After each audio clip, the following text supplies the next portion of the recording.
Cyber अपराध आज के समय में बहुत ज़्यादा बढ़ता जा रहा है। पूरा देश त्रस्त है कि ये साइबर अपराध कैसे रुकेगा और कैसे हम लोग इससे बच पाएंगे। हम सभी इससे बचाव के उपाय ढूंढते होंगे, लेकिन आज हमारे साथ मौजूद हैं इन सभी विषयों पर बात करने के लिए IFSO joint CP Shri Rajneesh Gupta sir. आइए उनसे बात करते हैं और समझते हैं कि साइबर अपराध से कैसे बचा जा सकता है। सर, हम आपसे जानना चाहेंगे कि साइबर अपराध से कैसे बचा जा सकता है और उसके उपाय क्या क्या हैं। साइबर सुरक्षा के लिए, या इसको यूँ कहिए डिजिटल सुरक्षा के लिए, माननीय प्रधानमंत्री जी ने अपने मन की बात में ये सूत्र दिया है, रुको, सोचो और फिर एक्शन लो। तो यही सूत्र मैं उन्हीं के शब्दों को यहाँ रिपीट करना चाहूँगा कि अगर आपको डिजिटल सुरक्षा, क्योंकि हम लोग का जो फुटप्रिंट आप देखें, चाहे वो व्हाट्सएप हुआ, चाहे वो टेलीकॉलिंग के माध्यम से, तो फ़ोन के माध्यम से तो हम जुड़े ही हुए हैं दूसरे दुनिया से, तो नेचुरल है अगर कोई कॉल आ रही है तो फ्रॉड की कॉल भी हो सकती है। और फ्रॉड की कॉलर वाले को ये नहीं पता है कि सामने वाले का क्या स्टेटस है, तो आपसे नाम पूछता है।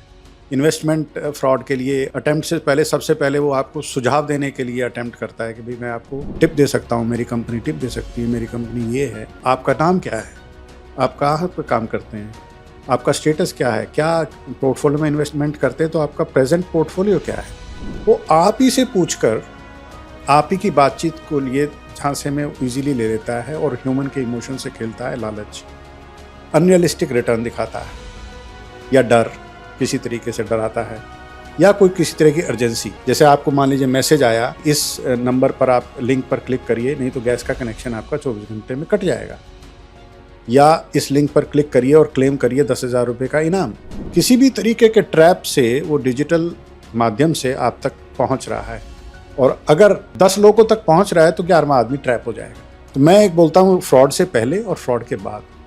फ्रॉड से पहले अगर अटेम्प्ट वाले, अगर जो संख्या मैं देखता हूँ वो बहुत ज़्यादा है, और वो लोग, उनमें से अगर 5 आदमी भी 10 में से अगर उस नंबर को जो अटेम्प्ट कर रहा है उसको रिपोर्ट कर दें, कहाँ रिपोर्ट करें, लेकिन 1930 नो, थाना नो, कहाँ रिपोर्ट करें, आपको कहीं जाने की जरूरत नहीं है। मोबाइल में एक सुविधा दी है DOT ने, संचार साथी है।